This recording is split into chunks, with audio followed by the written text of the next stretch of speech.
The supermarket is a very treacherous environment if you're trying to eat well or eat healthily.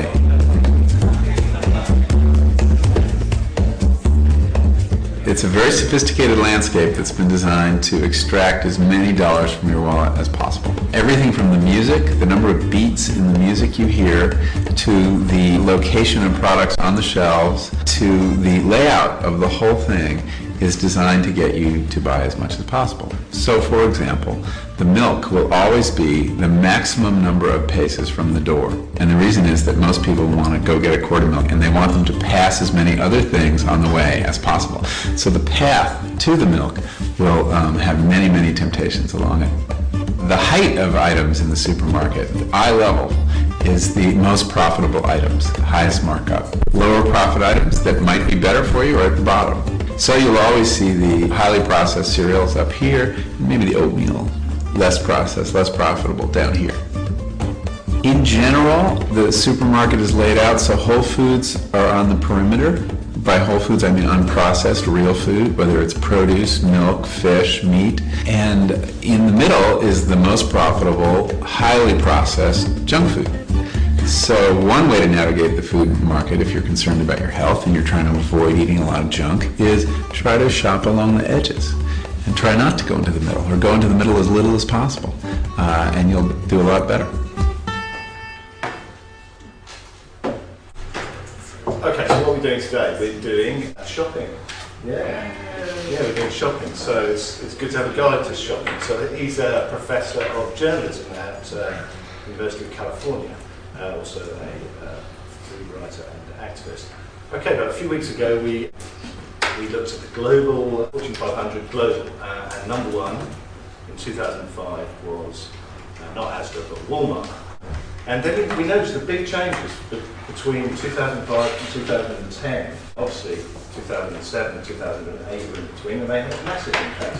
General Motors were no longer there. We had three, I think, Chinese state companies, and we had Japan Post. Now, Japan Post was a bit odd because they were going to privatise it, and they didn't. And so, where was Walmart after all this disruption between 2005 and 2010? Can anyone remember? Dennis, was it number 3? This is like a Dutch orchard. Let's have a look. Where was it? Okay, so big disruption, 2010. It was number 1. It was still number 1 by revenue. And I remember Christian, when he came to this Meet the Bankers thing, he said Merrill Lynch, who were taken over by Bank of America, had more in common with Walmart than they did with Bank of America. At least they shared the same kind of floor space. I think he's being a little bit ironic, but I kind of know what he means. Anyway, dominant player. So who's the dominant player in Britain? I probably don't need to even ask you this. This is from DEFRA's 2010 statistics there. They very conveniently released their pocketbook of stats. It's not pocket size, it's kind of A4 size, but it's electronic. And this is the most up-to-date I can get from DEFRA. DEFRA is strange because when I was growing up, as it were, and through most of my life it was the Ministry of Agriculture, it was MAP or one thing or another. It's the only ministry with responsibility for agriculture that doesn't have agriculture in its name. So DEFRA, the Department of Environment, Food and Rural Affairs, but was MAP, the Ministry for Agriculture, Fisheries and Food. But it's been DEFRA for quite a while. Anyway, these are DEFRA statistics, and Tesco's 25%. 25%, it depends on your definition, because this is food sales, and Tesco's and Walmart, as represented by Asda in the UK, and Sainsbury's, and possibly Morrison's as well, though I'm not sure about Morrison's. I'm just going on my own shopping experience. They do sell lots of other items other than food. I believe Tesco's sell more cleaning products, what do you call them if that's human cleaning products? Hygiene products, that's what I mean, so shampoos, soaps, toothpastes, toothbrushes. They sell more of those items than Boots and Superdrug put together in the UK. But this is just a food sale, so 25%. So quite big. What are we going to do today? We're going to look at shopping. So we're going to look at the rise of shopping, we're going to look at the rise of shops, we're going to look at the rise of chain stores, so more than one shop, more than 2 really, more than 3 or 4 really, and the power of these large chains of shops. And then we're going to look at from retail price maintenance to every little helps. Okay, so where do we start with? Well, we could start with Napoleon, couldn't we, and the nation of shopkeepers. England does look different to France. It looks different to France partly because of the enclosure movement. So fewer people lived on the land. And this is kind of Bob Allen. Who's heard of Bob? Who's read any Bob Allen? British Industrial Revolution in Global Context in 2009 and 2010. Worth having a look. Anyway, urbanisation happens rapidly, and Britain is, a leading player, if you like, in terms of urbanisation, and it precedes industrialisation. So fewer people are living on the land. Let's look at it. Maybe at the beginning of the Industrial Revolution, getting comparative stats is always complicated by the fact that some countries aren't countries and they kind of move around a little, and that's problematic. But anyway, let's sort of roughly pick these stats here. And so Britain, at the eve of the First Industrial Revolution, 1840, Germany in 1900, Netherlands in 1900, small country, France, bigger country, in 1910, proportion of men working in agriculture. And so considerably less in Britain, considerably earlier than these other advanced industrial economies. A lot of the innovations that lead to Britain's first industrialisation comes from the Netherlands, a small country that has a high proportion of the population in agriculture. Does it matter? Let's look slightly more up to date. So probably around the time that your parents were born, say. So yeah, Britain looks like it has a very small proportion of the labour force. So this includes women at this stage, women, and agriculture. Also, agriculture includes fishing as well, because we're now in the era of, I'm not sure if the title was accurate, but the statistics are, of Ministry of Agriculture, Fisheries and Food. So it's fishing as well, it's primary sector, the primary sector other than mining and extractive industries. So it's a different statistic from the statistic we saw earlier, and it includes women, so it's labour force in 1961. So considerably less. I mean, Germany has well over 3 times more, France 4 times more than Britain as a percentage of the total. Well, I was going to give you the answer at this stage, but I'll hold you back. I'm not writing an essay after all. Okay, so does it matter? Well, it kind of does. When we look at percentages of the labour force in agriculture and percentages of GDP derived from agriculture, the higher it is, generally, the lower along the kind of development path, the lower on the income path you are, generally. And you'll notice here there's a kind of lag factor. This is, if you like, W. Arthur Lewis's surplus labour here. So as a declining proportion of income is derived from agriculture, there's still a kind of stickiness of labour that stays in agriculture. And this is your kind of surplus labour. Arthur Lewis, former lecturer at the LSE, former lecturer a bit like me at the LSE, sort of, I don't know, very junior, temporary sort of post, but the first black lecturer in Britain. And he went on to do many, many great things, which I'm very unlikely to follow him. Okay, so percentage of agriculture in 1981, so the middle of Thatcher's real depression. This is when the 1922 committee, the men in the grey suits are knocking on her door. This is when the inner cities were burning last time. They were burning this summer. They were burning in 1981. Percentages in agriculture. So we obviously the scale has changed, but we're still looking unrepresentatively small in terms of the proportion in agriculture. Is this a good thing or a bad thing, and what's the implications in terms of retailing? Let's take it slightly closer to where we are now. Again, the scale has changed again, but we're still looking like we have a very small proportion of agriculture. I think the total numbers here are something like, I think there's 60,000 farmers left in the United Kingdom, and I'm looking at UNA, the United Kingdom and Northern Ireland. I think Northern Ireland is included in that total. So it's not very many. It's an endangered species. Dennis? Do you know what it is like in the US? Do I know what it is in the US? As in a total or a proportion? It will be higher than Britain. It will be significantly higher than Britain. And it will look more like, I would think it would look more like Germany, if not more like France. Think of America. We all think of America as in big shops, big cities. But America isn't like that. America's small town and rural, isn't it? And so I would think, offhand, no. But have a look at UN stats, have a look at World Bank stats, and have a look at the proportion of agriculture, the proportion employed in agriculture, and the proportion of GDP derived from agriculture. Bear in mind, the US is the largest agricultural exporter in the world. even now. Brazil is second, I think. Okay, so Britain looks different. So more people had to shop, less people had a goat or a cow in their garden and chickens. And obviously Napoleon's comment wasn't complimentary, and he saw French peasantry and French relative self-sufficiency as a strength, not a weakness. I've been suggesting all along, maybe implicitly, that this is a weakness. But for Napoleon, it wasn't. This was a strength. And when you can trade, maybe it's a strength, but self-sufficiency comes into its own, and would have come into its own twice in the last century, big time. So when Britain is cut off from global trade, suddenly it's hugely problematic having such a small proportion of the workforce in agriculture. Okay, but is it still important now, having this large agricultural workforce and a kind of culture that sees a peasantry and a self-sufficiency in agriculture as important?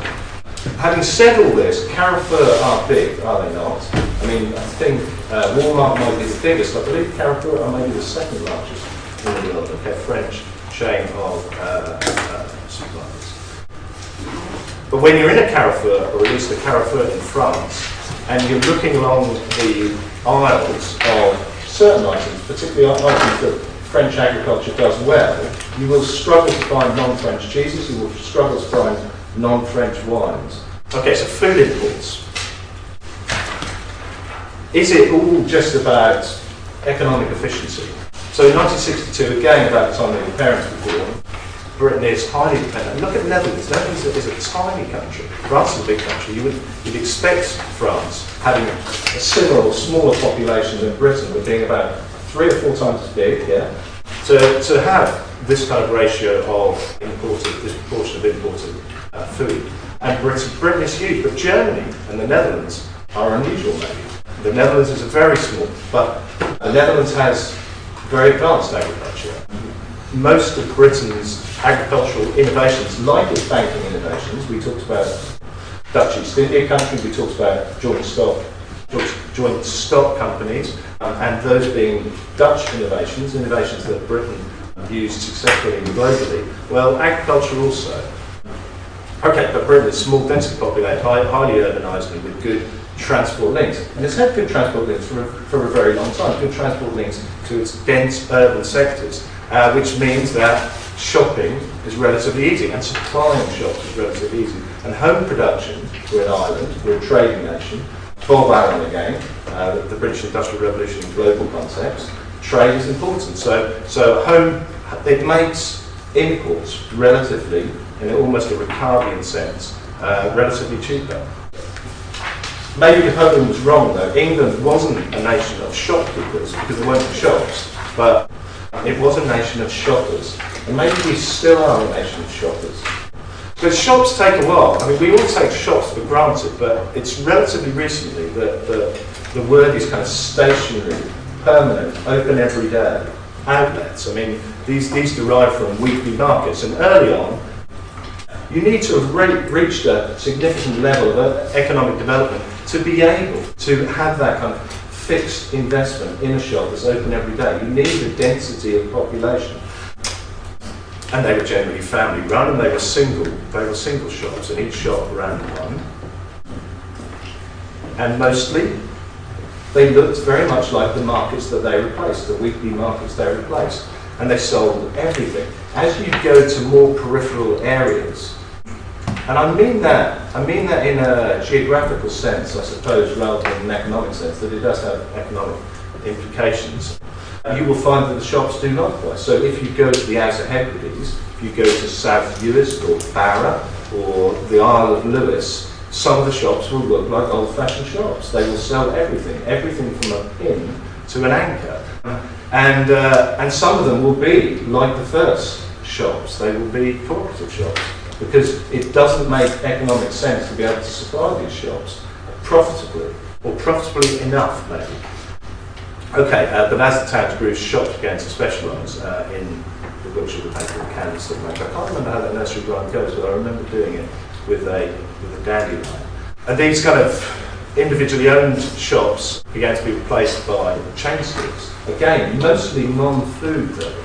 Although I have a food chain store there. I have a food chain store there partly because it's quite an interesting one. I think this name still exists, so it's not the same shop, it's not the same ownership, but this is a poultry and fishmonger. And it was owned by Lord Leverhulme, who had a chain of these. There was a chain of these called This, and also called McFisheries, I believe. I jest not. And Lord Leverhulme was the founder of Lever Brothers. Lever Brothers became Unilever. We've talked about them before. Unilever are the biggest wholesaler of ice cream, amongst other things. I think they own Ben & Jerry's and Wolves. They also own a lot of cleaning products, so detergents and lots of other products that maybe I should use and don't use, but I should know what they're called. So Sure detergent, is it detergent? No, it's an antiperspirant, whatever it is. A number of these things, they're big competitors of Procter & Gamble. I think they make lots of products. Anyway, in 1918, so before the end of the First World War, Lord Leverhulme went on holiday to the Isle of Lewis and bought it, and then wanted to do something for the population, so poultry and fish, and set it up really quite large scale. And they only, I believe, I might be wrong, but I believe Unilever, so they were Lever Brothers, and then they were Unilever. I believe Unilever only divested themselves of this chain of outlets in the 1970s, so it persisted for quite a time. But anyway, I digress, but it was these kind of things, mostly non-food initially, that were chains. Non-food items that were chains of privately owned shops. The other things were these kind of penny stores, like Marks and Spencer's in its origin, aimed at the working class, aimed at working class disposable income, which wasn't great. And so it was 1D, 1 old penny. There were 12 old pennies to a shilling. A shilling was replaced by 5 penny bits. It was a small amount of money. Bear in mind, only the working class went shopping. Yeah, middle class people didn't go shopping. Middle class people sent their servants shopping. I wish I was middle class because I hate shopping. I would like someone else to do my shopping. I'd like someone to do my shopping tonight because I've got to go shopping. But unfortunately, I'm not middle class and I'm not living in this era. So I have to go shopping myself. But most of the shops then were aimed at the working class, or they were aimed at working class people shopping for middle class people. We'll come back to that. And the first chain of shops that sold food were cooperatives, like some of these in South Uist, on Barra, in the peripheries of the United Kingdom to this day, are cooperatives of one sort or another. So they're owned by the people that use them. The big one being the cooperative, who currently, we'll come back to their market share at the moment. Their market share almost doubled recently. It's still pretty small. Why did it almost double recently? Does anyone know? They buy Summerfield. They bought Summerfield, absolutely. They bought another multiple called Summerfield. And the Summerfield name has almost disappeared, hasn't it?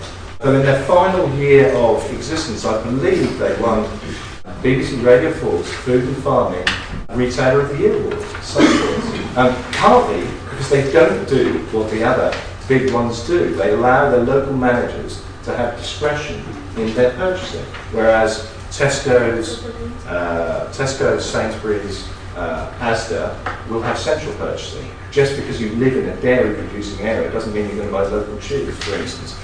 Okay, but Summerfield were different. Rise of the multiples. As we said, they're especially successful in things other than food initially. Some of them survive, and some of them don't. So Marks and Spencer obviously survive. Marks and Spencer's food's too expensive and their clothes are too cheap.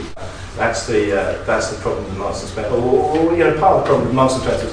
Having said that, Marks and Spencer pulled out of France 10 years ago maybe. They've just reopened their Paris store a couple of days ago, and there was a queue of people outside. So the first store to reopen in Paris, which is going to be a bit like the food and farming Summerfield, yeah, in the sense that they are going to look different. They are going to be French oriented.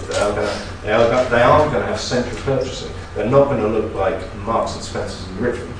And this is an early Boots. And what they do They vertically integrate some of these, okay? Marks and Spencer's, not so much, or not directly. They have long-term and quite strong links to their supplies, but Boots actually produce some of the generics that they sell, and still do. More of these kind of 1D, these 1 penny shops, okay, Woolworths. Woolworths was on our high street until relatively recently. My children tell me, because I miss Woolworths, my children tell me that Woolworths is there on the internet. And it's there, it's an American shop. A lot of these innovations are American, so we'll come back to that as well. But a lot of the early multiples were shops like Woolworths, which in many ways is not that far removed from the weekly market, selling a little bit of everything and selling it cheaply aimed at a kind of working class market. Okay, so cooperatives began to, in the interval period, lose ground to the new multiples. Okay, so vertically integrated, things like Boots we just talked about, and Burton's, which doesn't have a high street presence anymore, I believe. The Burton's would manufacture the suits. I put Burton's there because I remember Burton's in some pop music songs from, when I was young. But anyway, they also were vertically integrated. Though you probably see quite a lot of shops that no longer exist, and I'll have to ask you, because we do come across HMV, and I was scratching my head today, I should Google it, I suppose, as you all would do, and checked it out on Wikipedia, but does HMV still exist? It does, okay, that's good. But it's a difficult market for HMV, yeah? It's very difficult publishing, yeah? When there's so much free stuff out. So if you're selling music, if you're selling books and stuff, I don't know what else. What else do HMV do?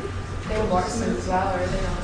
Sorry? Are Waterstones and HMV not owned by the same parent company? Are they? Okay, so but both in a difficult market now, yeah? Very difficult market.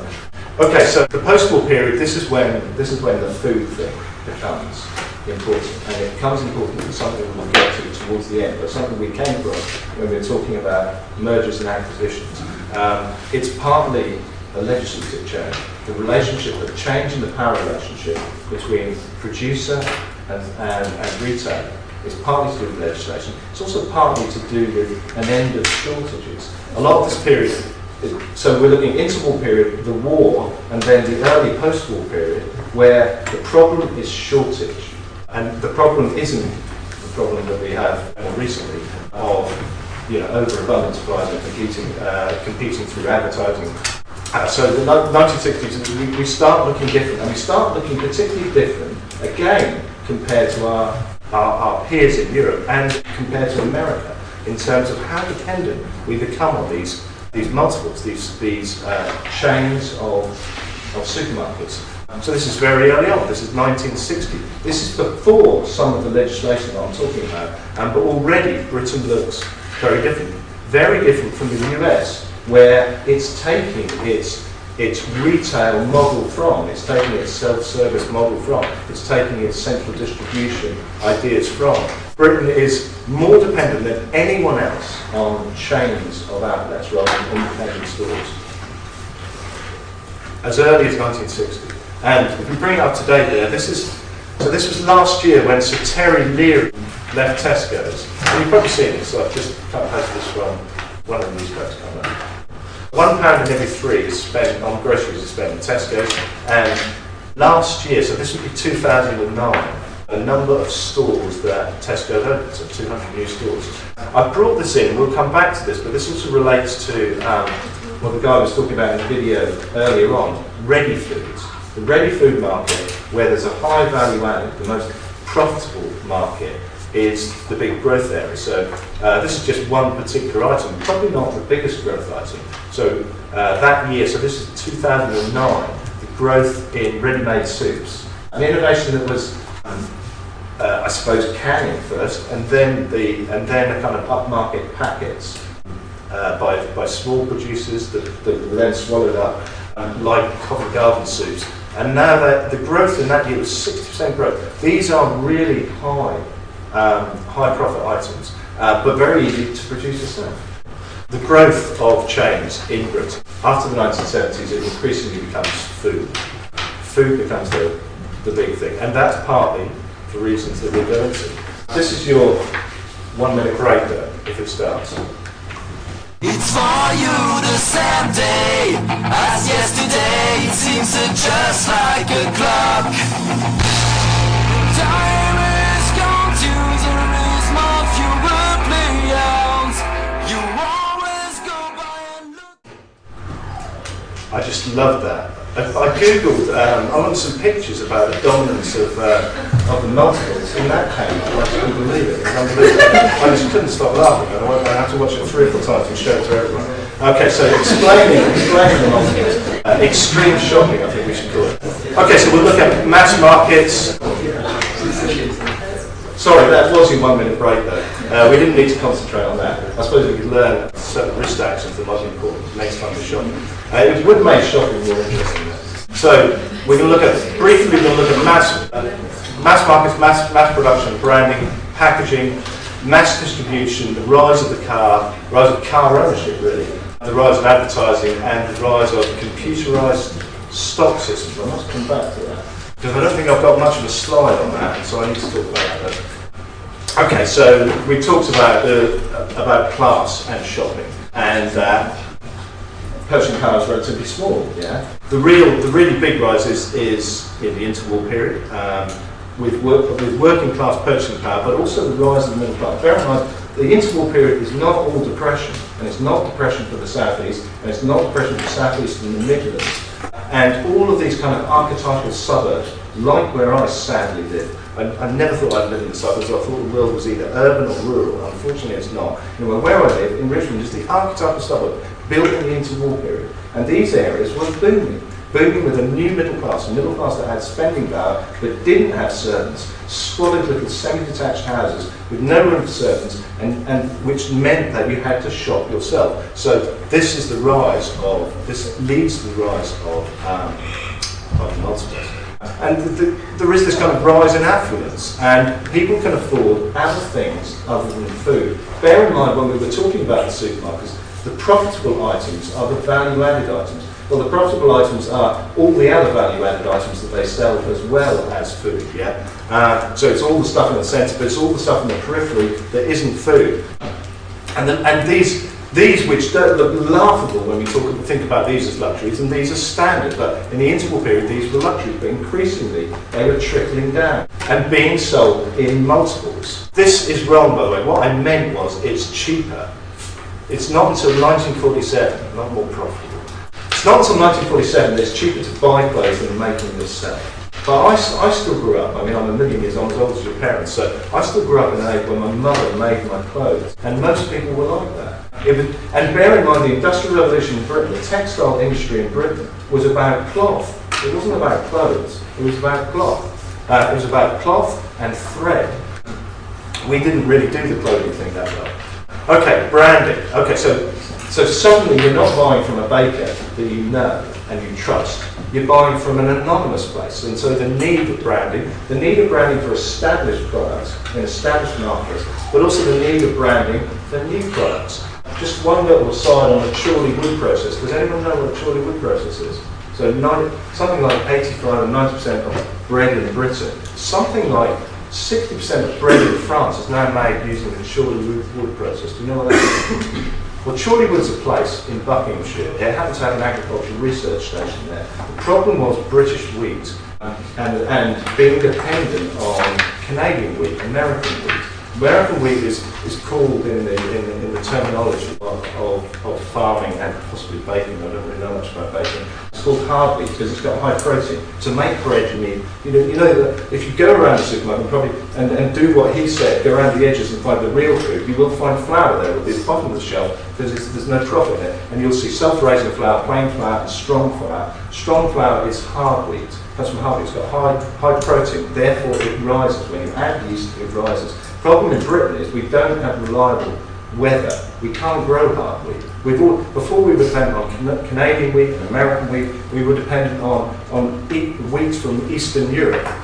We haven't been able to do it for a very long time. So the innovation in this agricultural research station was to be able to use British wheat, or a high proportion of British wheat, to make bread. Most British wheat is grown for animal feed. Until then, and still mostly is, but you can use a high proportion of it, and it's basically you use a chemical additives, a high hard fat content, and mechanical spinning. You generally just put loads, and a huge, much higher quantities of yeast,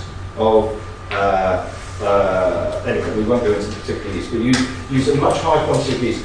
This has contributed to, is anyone here gluten intolerant? Yes, there's a few gluten intolerant people. Well, the argument is, don't eat Chorley wood bread. Don't eat Chorley wood. It's difficult to find bread that isn't Chorley wood bread. So Paul's the baker, ships it in from France, I think, and it costs you £4 a loaf or whatever. But you can make it yourself, yeah. The problem is, there's all sorts of problems that your body can't digest it very well, but it massively increases the shelf life of the bread, and it also reduces by about 75% the time it takes to make a loaf of bread. Yeah, you don't have to knead it out, let it rise, knead it out again, let it rise. You just spin it and then bung it in the oven, and it works. And it ends up like that pre-packaged hope stuff. Okay. And this is brown and white. Don't think because you're eating brown bread or you're eating wholemeal bread or eating bread with seeds in it isn't Chorley wood. It's all Chorley wood. And isn't it amazing? You haven't been in your larder for a week, and the bread isn't blue. Yeah, isn't it amazing? Chorley wood. Google it. Okay, so you need to brand these things to sell this inedible rubbish. You need to brand them. Has anyone come across any of this? So some of these are new, relatively new items. Okay, so this is rendered down cows to spread on bread, basically, and this is a yeast-derived equivalent. Is anyone aware of the scandal involving Marmite during the last election? BNP used it as a... Absolutely, and Marmite came back and tried to distance themselves from BNP adverts. Absolutely, yeah. What's his name? Griffiths. Did he survive? Only jest. Okay, so old-fashioned groceries, the stuff all comes in loose. As a consequence of it all coming in effectively loose, you need to be skilled to be able to deal with it. You need to be skilled in terms of weights and measures, you need to be skilled in terms of using knives, you need to be skilled in terms of hygiene. When you go, again, outside of for want of a better term, and I'm in a hurry, outside of the first world, you will come across old-fashioned shops where the stuff is all coming in big bags. And we have gone all the way to the checkout without any interaction with a retailer.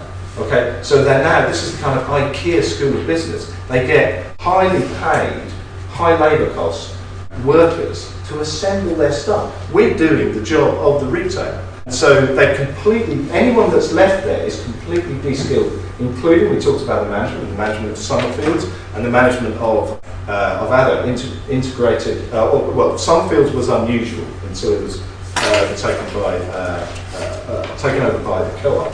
Management has been de-skilled through central distribution, but everyone's been de-skilled. Everyone's been de-skilled, even in terms of the checkout. But packaging is essential. Without packaging, you have people, and you have people that need skills. And the barcode. Does anyone know the origins of the barcode? Too much of a hurry. It's the US rail system. The US what do you call it? Railway. The US railway system. It wasn't a barcode, but that's where the barcode system evolved from. And barcodes are in everything. When you go to factories, and I want to say something about Lotus today, but I've run out of time. I was at Lotus Engineering. It's all barcodes. So as soon as you assemble something into a car, it notifies the stores that this part needs to be replaced. This is all part of de-skilling in terms of reducing labour costs in terms of the supermarkets, and it goes all the way to the checkout. I am unable, because I'm too old and too stupid to use the automated checkouts. But cars, another factor. Okay, another factor in the evolution of the dominance of the multiples. First in town centres, and then out of town. And the next trend, at least for us urbanites, is what? It's the kind of Tesco Metro type. And what's the Sainsbury's one called? I don't know. But until recently, we were all driving to out-of-town type retail parks and doing a week's worth of shopping. Well, the urban intelligentsia, and these trends that tend to proliferate, aren't doing that anymore. They're shopping for the day, for the next couple of days. They're not driving to the out-of-townies anymore. So that we might be on the cusp of a paradigm shift. in terms of that. But until recently, it's bigger is better. Bigger is better for all sorts of reasons. In terms of the costs of technology, in terms of advertising, I can't get my particular brand of Italian coffee, the Vats or whatever, in my local shop. I have to go to a bigger shop.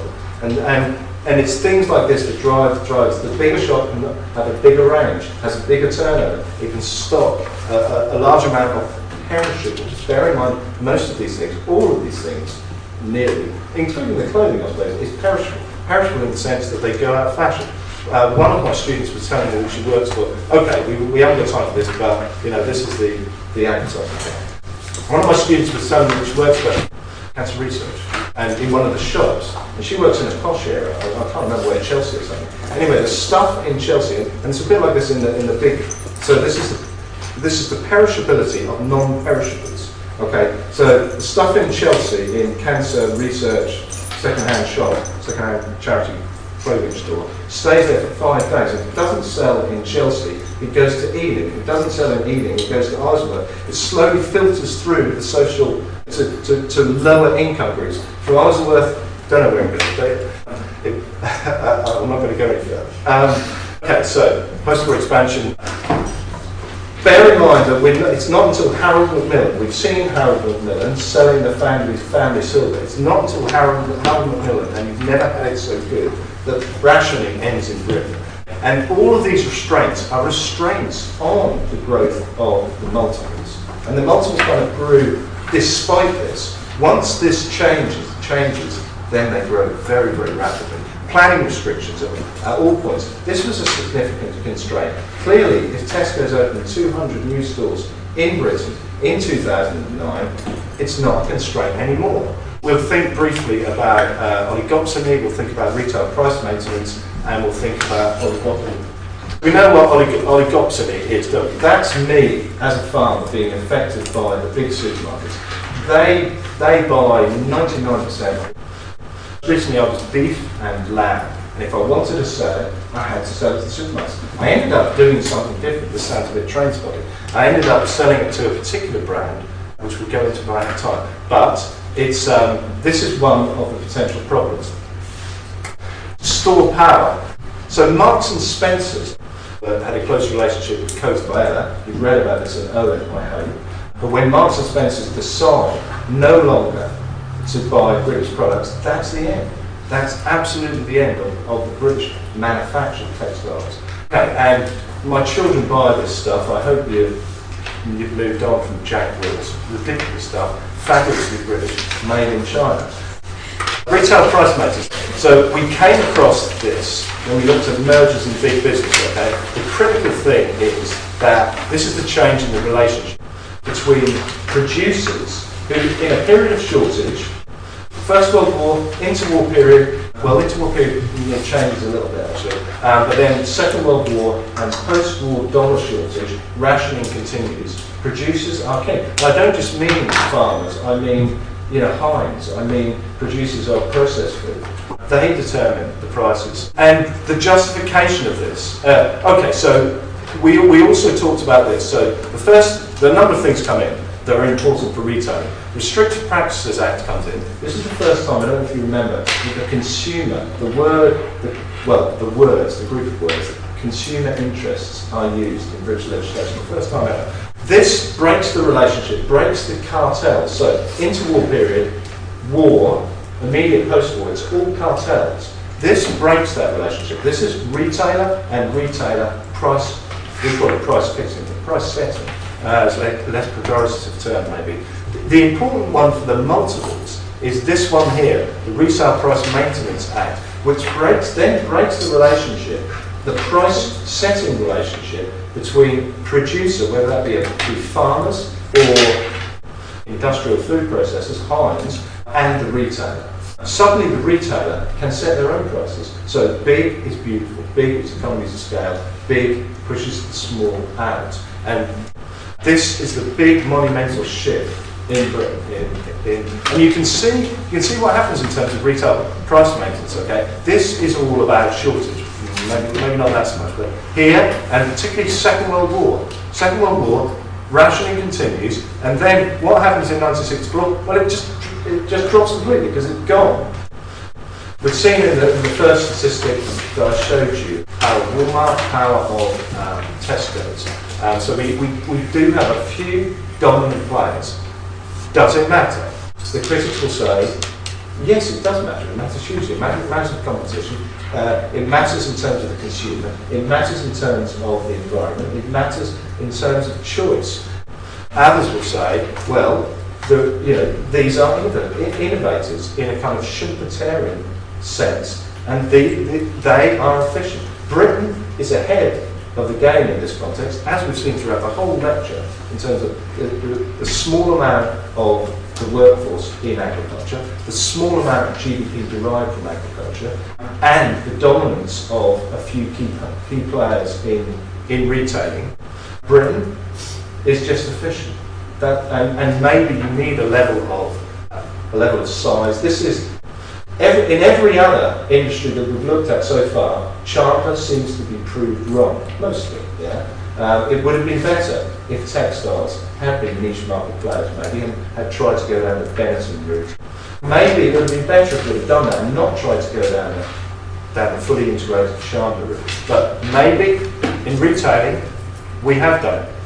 Let's look at the stats. Again, this comes from the DEFRA's Food Stats Pocketbook. Don't be seen without one. So that's just the opening slide. But this, I don't know how clear that is. So this is UK retail price changes between 2000 and 2010. The darker areas are up to 2007. The lighter areas are price increases after 2007. So there have been some massive price increases, which maybe you've noticed, I've definitely noticed. That maybe doesn't matter. Maybe commodities have just risen everywhere. But let's look at it compared to other countries. So this is the EU 27. This is Britain at the top, average prices in the UK compared to other EU countries in food. And this is the EU 27. Here's France, and here's Germany. So it does look as though we look different in every other way, and we also look different in this. We do look as though we are paying a lot more for our food than everyone else. Okay, economic history slide asked me to show you this, and that looks good. And free pizza. Am I a member of the economic history slide? We've just been talking about the price of food. Anyway, so it's Monday the 5th. The venue is here, and it's free pizza to watch Wall Street with the economic history society. And it's a nice people. The other announcement is come back next week for chemicals, and it's the end of me next week. Hooray! Because next week is the last week of term, and after next term they have things. Okay, you can ask Pete lots of banking things, and ask him for a job as well, maybe.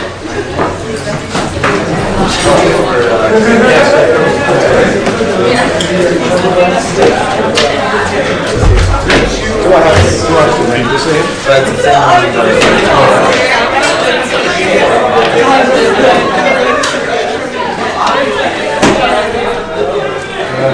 in?